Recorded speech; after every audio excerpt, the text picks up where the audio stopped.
Sarah Chen had worked at Forest Lawn Memorial Park for 17 years, but she had never experienced anything like the night of June 25, 2024. 15 years to the day since Michael Jackson's death. She stood alone in the great mausoleum, her flashlight cutting through the darkness like a blade through silk.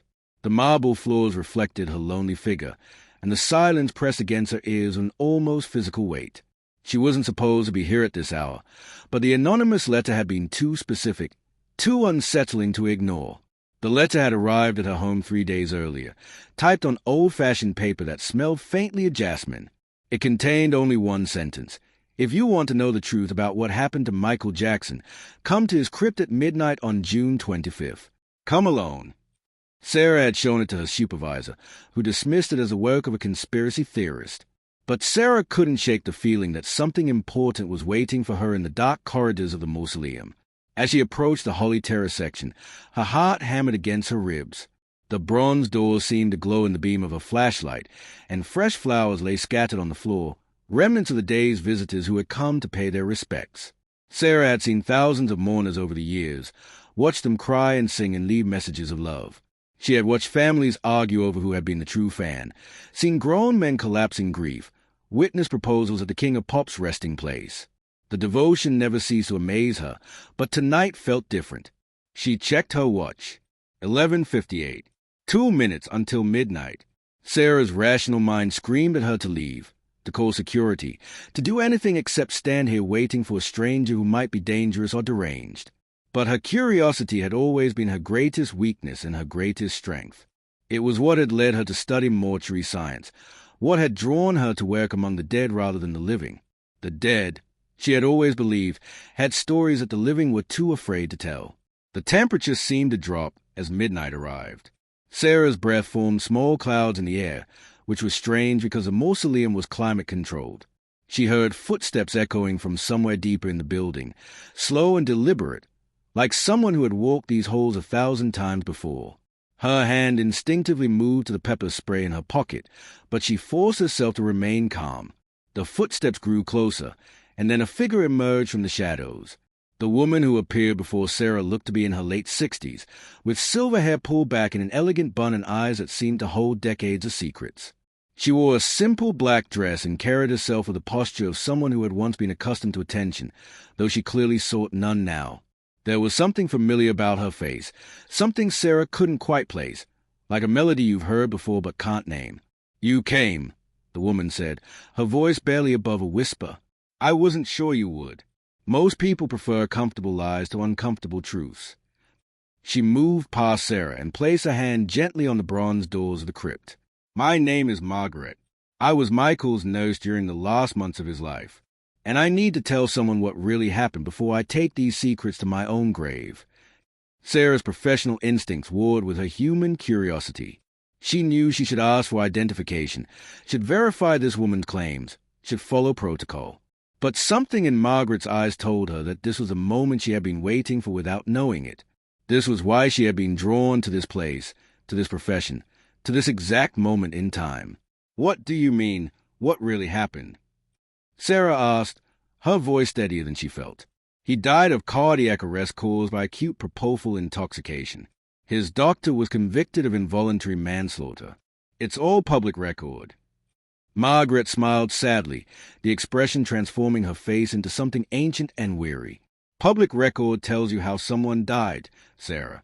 It doesn't tell you why. It doesn't tell you what they were running from, what they were trying to protect, or what they discovered in those final days that made powerful people very, very nervous." She reached into her purse and pulled out a small leather journal, its pages yellowed with age and worn from repeated handling. "Everything is in here, every conversation. Every phone call, every visitor who came in the night, every threat that was whispered, every warning that went unheeded." Sarah's mouth went dry. She had studied the Michael Jackson case extensively, had read every article and watched every documentary. She thought she knew the story inside and out. But looking at that journal, at the desperate handwriting visible even from a distance, she realized that she had only ever seen the surface of something much deeper and much darker. "Why now?" Sarah asked. "Why wait 15 years? Why tell me?" Margaret's eyes filled with tears that she refused to let fall. Because they are all dying. Sarah, the people who knew what really happened. The people who were there. The people who made decisions that cost a man his life. Some have died of old age. Some have died in convenient accidents. I'm one of the last ones left, and I won't let this story die with me. Michael deserves that much. The truth deserves that much. She pressed the journal into Sarah's hands, and it felt heavier than paper and leather should feel. Read it. Learn what really happened. And then decide what you want to do with the truth.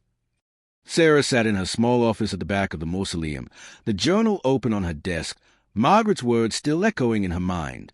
The older woman had vanished into the night as mysteriously as she had appeared, leaving Sarah alone with a burden she hadn't asked for.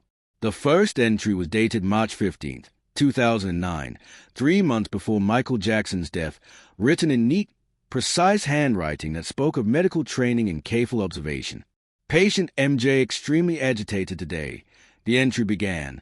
Claims is being followed. Says his phones are tapped. Insists that people are trying to control him. Force him into performances he's not ready for. Dr. Murray dismisses these concerns as paranoia. Prescribes additional sedatives. I'm not so sure. Patient shows signs of genuine fear, not delusion. He asked me today if I had ever heard of people being killed for refusing to cooperate. When I asked what he meant, he went silent. The fear in his eyes was real. Sarah felt a chill run down her spine. She had heard the rumors, of course.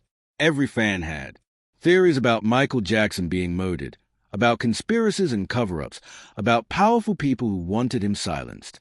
But she had always dismissed them as a desperate attempts of grieving fans to make sense of a senseless loss. Reading Margaret's clinical observations, dated and detailed, was different. This wasn't conspiracy theory. This was testimony. She turned the page and continued reading, each entry pulling her deeper into a world she hadn't known existed.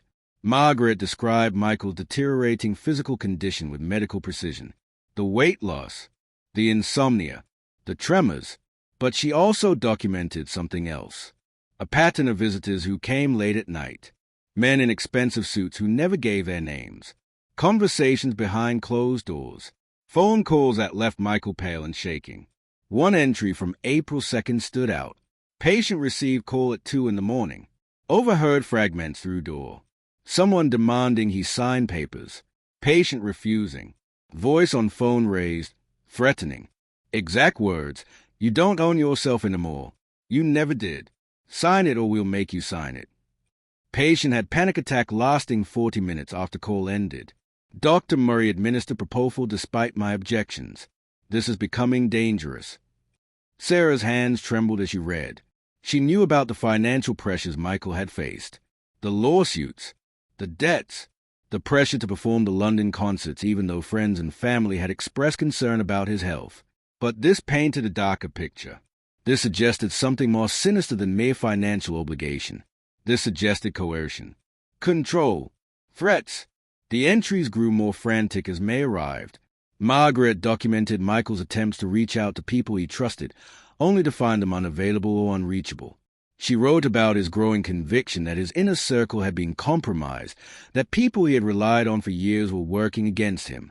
She described nights when he would wake screaming, convinced that someone was in his room, that they were coming for him. May 20th, Sarah read aloud to herself. Patient told me something tonight that I can barely believe, yet I can't dismiss it. He says he discovered something about the music industry, something that connects to things much larger than entertainment. He wouldn't tell me details, said it would put me in danger if he did. But he said there are people who control not just the industry but politicians, corporations, entire systems. He said he found proof. Documents, recordings, evidence of things that would destroy reputations and topple empires. He said that's why they won't let him rest, why they push him so hard. They want him broken, compliant, or dead. Sarah leaned back in her chair, her mind racing. Could any of this be true? Or had Michael Jackson, in the grip of insomnia and medication, descended into paranoid delusions that Margaret had faithfully but mistakenly recorded? But the nurse's observations were too detailed, too clinical to be dismissed. She noted when Michael was lucid and when he was confused. She distinguished between medication-induced anxiety and genuine fear based on external circumstances. The journal continued through June, and the entries took on an almost desperate quality. Margaret wrote about her attempt to convince Dr. Murray to reduce Michael's medication, to consider hospitalization, to take the situation more seriously. She documented Murray's dismissive responses, his insistence that he had everything under control, his increasingly proprietary attitude toward his famous patient. June 15th. Another entry read, "Terrible argument today. Patient wants to postpone London shows. Says is not ready, needs more time to prepare. Phone calls start immediately. First from tour promoter, then from people patient won't name. By evening, patient is in tears, saying he has no choice. That if he doesn't perform, he'll lose everything. Not just money, his children, his freedom, his life. When I asked what he meant, he showed me a document on his phone. I only saw it for a moment before he deleted it, but it appeared to be a contract with clauses I've never seen before. Penalties for non-performance that went beyond financial. Language about complete cooperation and forfeiture of all rights. It looked less like a performance contract and more like an indenture. Sarah stood up and paced her small office, trying to process what she was reading. If Margaret's observations were accurate, Michael Jackson hadn't just been a troubled artist struggling with addiction and insomnia. He had been a prisoner, a man trapped by forces he couldn't escape, pushed beyond his limits, threatened when he tried to resist. The final entries of the journal were the most disturbing. June 24th, the day before Michael Jackson's death, filled 3 full pages with Margaret's increasingly alarmed observations. She described Michael's desperation, his insistence that time was running out, his attempts to gather his evidence and get it to someone who could help. She wrote about visitors who came that evening, men she didn't recognize who spoke to Dr. Murray in hushed tones while Michael slept fitfully upstairs. And then the final entry, written in shaking handwriting, June 25th, 3 a.m. I've been fired. Dr. Murray told me my services are no longer needed. Effective immediately. Patient is sleeping, won't wake for hours. Murray insists he can handle everything himself. I argued, but was escorted from the house by security I've never seen before. Something is very wrong. I'm terrified of what will happen when patient wakes up. If he wakes up, I should call someone, but I don't know who to trust. Sarah closed the journal, her heart pounding. Margaret had been fired just hours before Michael Jackson died. The timing couldn't be coincidence. Someone had wanted her gone, had wanted witnesses removed. And what had happened in those hours between Margaret's dismissal and the emergency call that would change everything? Sarah didn't sleep that night. She sat in her office until dawn broke through the stained glass windows of the mausoleum, reading and rereading Margaret's journal, trying to decide what to do with the information it contained. By the time the morning shift arrived, she had made her decision. She needed to verify Margaret's account. She needed to find out if the nurse's observations could be corroborated by anyone else who had been there during Michael Jackson's final months. She started with the trial transcripts. Sarah had access to legal databases through the Memorial Park's research library, resources they use for historical documentation. She spent hours reading through testimony from Michael Jackson's wrongful death lawsuit, the trial where Dr. Conrad Murray was convicted of involuntary manslaughter. The official narrative was clear. Murray had administered a lethal dose of propofol in an attempt to help Michael sleep, then left him unmonitored while making phone calls. By the time he discovered Michael had stopped breathing, it was too late. But reading between the lines, Sarah began to see gaps in the story. Witnesses testified about Michael's deteriorating condition, but stopped short of explaining why no one had intervened more forcefully. They discussed the financial pressures, but didn't explore who was applying that pressure or why. They mentioned strange visitors and late-night phone calls, but never pursued those threads to their logical conclusions. It was as if everyone involved had agreed on the boundaries of acceptable inquiry, and no one dared cross them. Sarah began making calls, using the contacts she had developed over her years working with grieving families and investigating deaths for insurance purposes. She reached out to security guards who had worked at Michael's rented mansion, to assistants who had been part of his entourage, to medical professionals who had treated him over the years. Most refused to talk. Some hung up as soon as they heard Michael Jackson's name.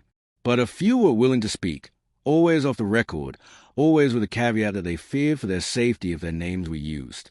A former security guard named Marcus agreed to meet her at a diner in Pasadena, far from the usual haunts of industry insiders. He was a large man in his 50s, with careful eyes that constantly scanned the room. "I've waited 15 years for someone to ask the right questions," he told Sarah over coffee that neither of them touched. "But you need to understand what you're getting into. People who pushed too hard on this story ended up facing legal problems, losing jobs, or worse."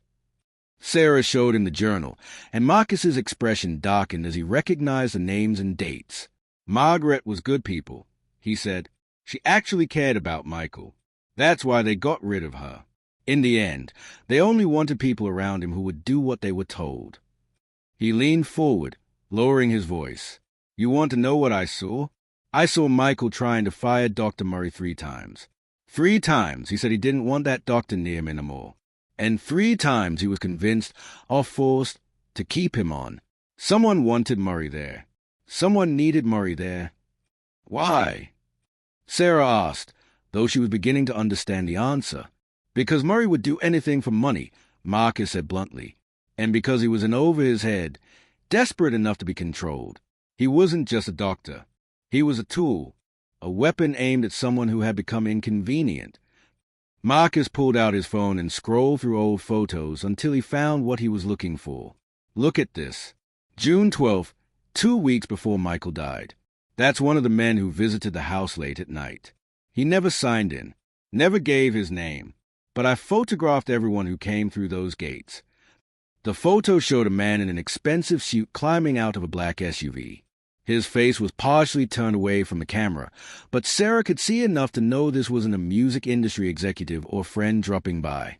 This was someone who moved in different circles, someone whose very presence spoke of power and money and influence that went beyond entertainment. "I showed these photos to the police," Marcus continued. "They weren't interested, said it wasn't relevant to the investigation. But I kept them. I kept everything, because I knew someday someone would care about the truth." He transferred several photos to Sarah's phone. There were at least a dozen men like this who visited in those final months. They came at night. They met with Murray. Sometimes they met with Michael, and he always looked worse after they left. Scared. Defeated. Sarah spent the next week following every lead, conducting every interview she could arrange. She spoke to a former assistant who described Michael's panic when he discovered his computers had been accessed without his permission, his files copied, his evidence stolen.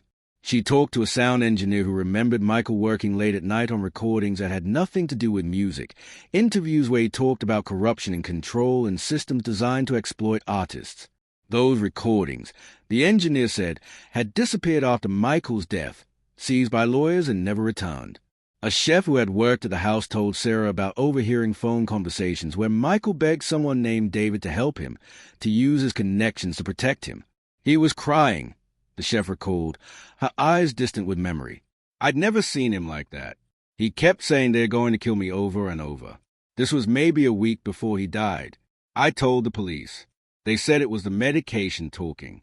But I know what I heard. That was a man who knew he was in danger." The most chilling interview came from a lawyer who had briefly worked on Michael's contracts before being abruptly dismissed.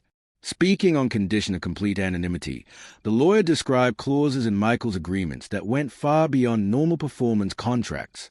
"They owned him," the lawyer said, voice shaking with anger even after 15 years. "Not just his music, not just his performances. Everything. His name, his image, his children's futures. There were penalty clauses that would have left him with nothing if he failed to perform. And there were other clauses, vaguer ones, about cooperation and compliance. When I questioned those terms, when I suggested they were unconscionable and potentially illegal, I was fired within hours. And I was told, very clearly, that if I ever spoke about what I had seen, I would never work again." Sarah returned to Forest Lawn each evening, sitting beside Michael Jackson's crypt, reading through Margaret's journal again and again, comparing it to everything she was learning. The pieces were coming together, forming a picture that was both clearer and more disturbing than she had imagined. Michael Jackson hadn't simply died from a doctor's negligence. He had been systematically broken down, isolated, controlled, and ultimately silenced. But why? What had he known? What evidence had he gathered? And where was it now? The answer came from an unexpected source. On the 8th day of her investigation, Sarah received an email from an address she didn't recognize. The subject line read simply, "You're asking about Michael. You need to see this." Attached was a video file, grainy and dated, showing Michael Jackson sitting in what appeared to be a recording studio, speaking directly to the camera. The timestamp showed it was recorded on June 20th, 2009, just 5 days before his death. Sarah's hand shook as she pressed play. The video began with Michael Jackson adjusting the camera, his movements careful and deliberate despite his obvious exhaustion. He was thinner than Sarah remembered from public appearances, his eyes shadowed with sleeplessness, but there was a clarity in his gaze that contradicted the narrative of a man lost in addiction and confusion. He sat down, took a deep breath, and began to speak. "My name is Michael Joseph Jackson," he said, his voice quiet but steady. "If you're watching this, it means I'm dead. It means they got to me before I could get this information to the right people. I'm making this recording as insurance, as evidence, as my final testimony about what I've discovered and what it's cost me." He paused, as if gathering courage for what came next. "For years, I thought I understood how the entertainment industry worked. I thought I knew the game. But I was wrong. What I've uncovered goes so much deeper than music, deeper than Hollywood, deeper than anything I ever imagined." Sarah leaned closer to her screen, barely breathing. Michael's words tumbled out in a rush now, as if he had been holding them back for too long and could no longer contain them. He talked about discovering financial irregularities in accounts connected to major entertainment corporations, finding connections between those corporations and offshore entities involved in money laundering.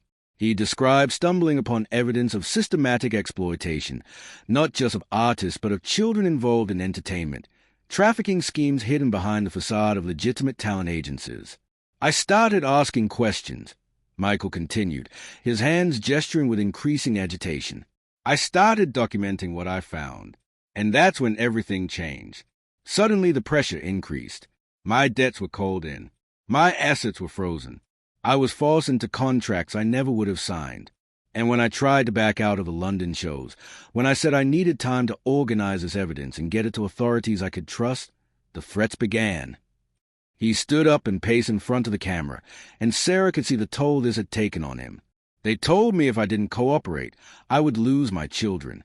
They said they would destroy me completely, use every scandal and accusation from my past to bury me. They said I would die in prison or die in poverty, but either way, I would die disgraced.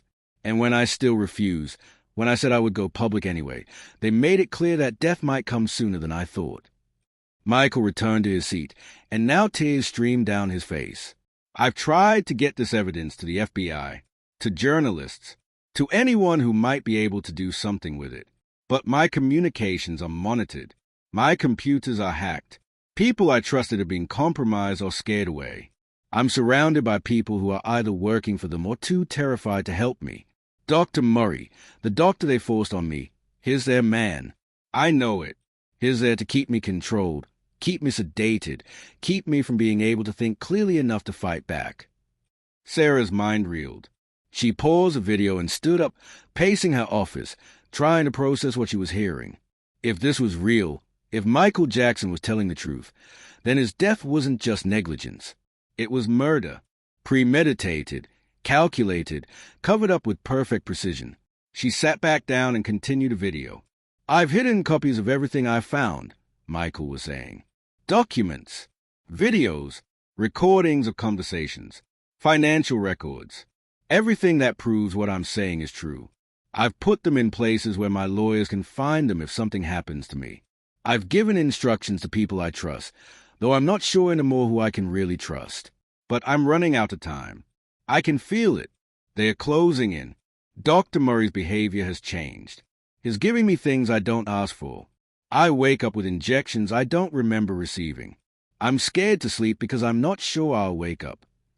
The video showed Michael breaking down, sobbing into his hands, and Sarah felt tears running down her own face. This wasn't the Michael Jackson the world knew, the performer who commanded stages and made millions dance. This was a man stripped of all protection, vulnerable, terrified, and alone. When he looked back at the camera, his expression had hardened with determination. "I want it on record that I love my children more than life itself," he said. "If something happens to me, I want them to know I was fighting for something important. I was trying to protect other children, other artists, other people trapped in this system. I want them to know their father wasn't crazy. He wasn't paranoid. He saw something evil, and he tried to stop it, even knowing it might cost him everything." His voice broke. "I'm so tired. I haven't slept in days without being drugged. But I can't stop. I can't let them win. Too many people have suffered. Too many children have been hurt. This is to end." The video continued for another 20 minutes, with Michael describing in detail what he had discovered. He named companies involved in complex financial schemes. He identified individuals he believed were at the center of exploitation networks. He explained how entertainment industry connections were used to access vulnerable children, how money was moved through shell corporations, how people who asked questions or threatened to expose the truth were silenced through blackmail, intimidation, or worse. "I know how this sounds," Michael said near the end of the video. "I know it sounds like conspiracy theory, like the ravings of someone who's lost touch with reality. But I have proof. Everything I'm saying can be verified. The documents exist. The money trails exist. The victims exist. And if I die before I can get this information to the right people, then please, whoever finds this, please make sure the truth comes out. Don't let them bury me and bury the truth with me." The video ended with Michael leaning forward, his hand reaching toward the camera, and then the screen went black. Sarah sat in silence, her heart pounding so hard she could hear it in her ears. If this video was authentic, and she had no reason to believe it wasn't, then everything she had learned from Margaret's journal, from her interviews, from the gaps in the official story, suddenly made perfect sense. She immediately called the email address that had sent her the video, but it bounced back as undeliverable. She tried tracing the IP address but hit a wall of encryption and routing that suggested whoever sent it knew exactly how to remain anonymous. She copied the video file to 3 different secure locations, following Michael's own strategy of hiding evidence in multiple places. Then she made a decision that would change everything. She reached out to an investigative journalist named Rebecca Torres, someone with a reputation for taking on powerful interests and surviving the attempts to silence her. They met that evening at a restaurant in downtown Los Angeles, and Sarah brought everything she had gathered: the journal, the photos, the interview recordings, and the video. Rebecca watched the video in silence, her expression growing darker with each minute. When it ended, she looked at Sarah with a mixture of respect and concern. "Do you understand what you brought me?" she asked. "This isn't just a story about Michael Jackson. This is about systems of power and exploitation that reach into the highest levels of business and government. People have died for knowing less than what's in this video. Are you prepared for what happens next?" Sarah thought about Michael's children, now adults, who deserved to know the truth about their father. She thought about Margaret, who had risked everything to preserve the record of those final months. She thought about Michael himself, alone and terrified in his last days, fighting a battle he couldn't win. "Yes," she said, "I'm prepared." He said, "Don't let them bury the truth with him." "I won't. We won't." Rebecca Torres published her first article 3 weeks later, and the world exploded. The headline read, "New evidence suggests Michael Jackson was murdered to prevent expose of industry corruption." Within hours, it had been shared millions of times across social media.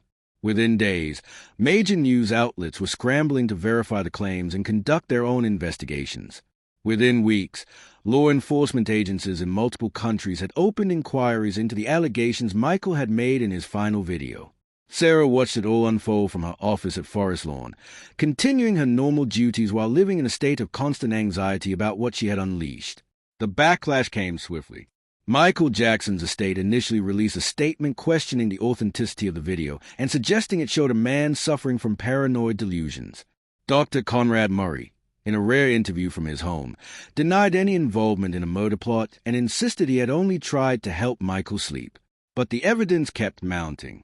Other witnesses came forward, emboldened by the public attention, sharing their own stories of what they had seen during Michael's final months. Technical experts verified that the video was authentic, not manipulated or altered in any way. Forensic accountants began tracing the financial connections Michael had described, and while much of the evidence he claimed to have hidden was never found, enough remained to support his basic allegations. The pressure on Sarah intensified as her role in breaking the story became known. She received threatening phone calls and letters warning her to recant her claims. Her car was vandalized. Strange men appeared outside her home at odd hours. But she also received messages of support from people around the world thanking her for giving Michael a voice after 15 years of silence. Margaret herself called one evening, weeping with gratitude that her journal had finally served its purpose. "I've lived with the guilt for so long," Margaret said, her voice breaking. "Thinking I should have done more, should have stayed, should have fought harder to protect him. But I was just one nurse up against forces I didn't understand.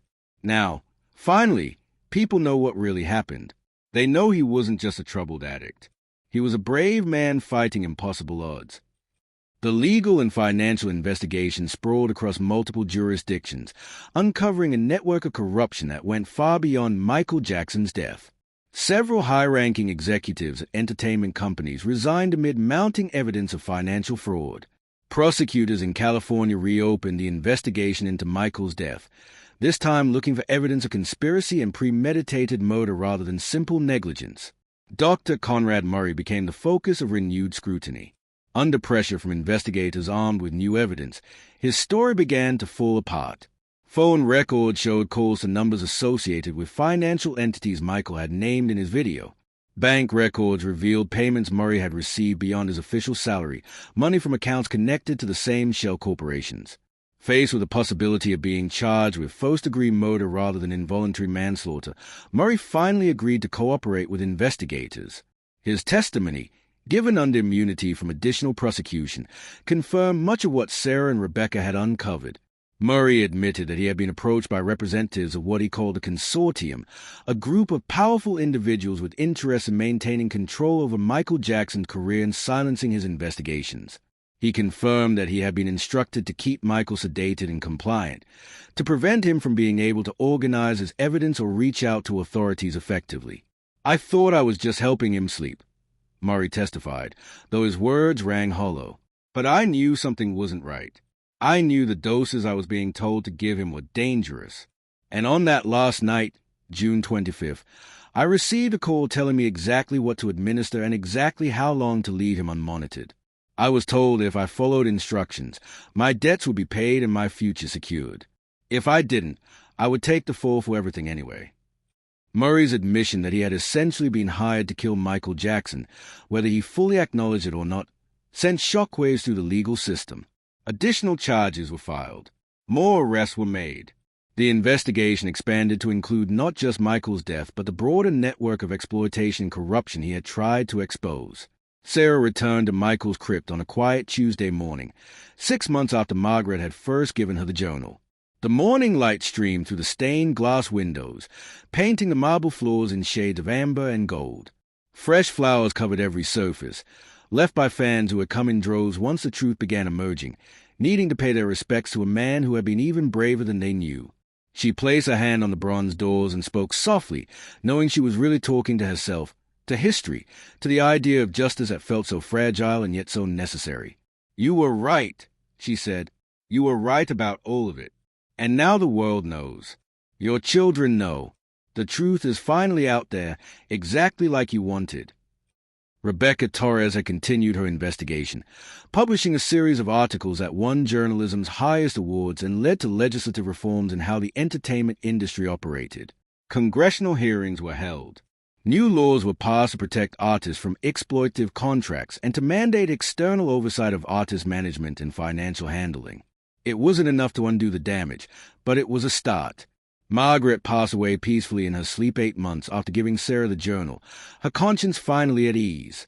At her funeral, attended by dozens of people whose lives had been touched by her courage, Sarah read from the final entry Margaret had written, dated just days before her death.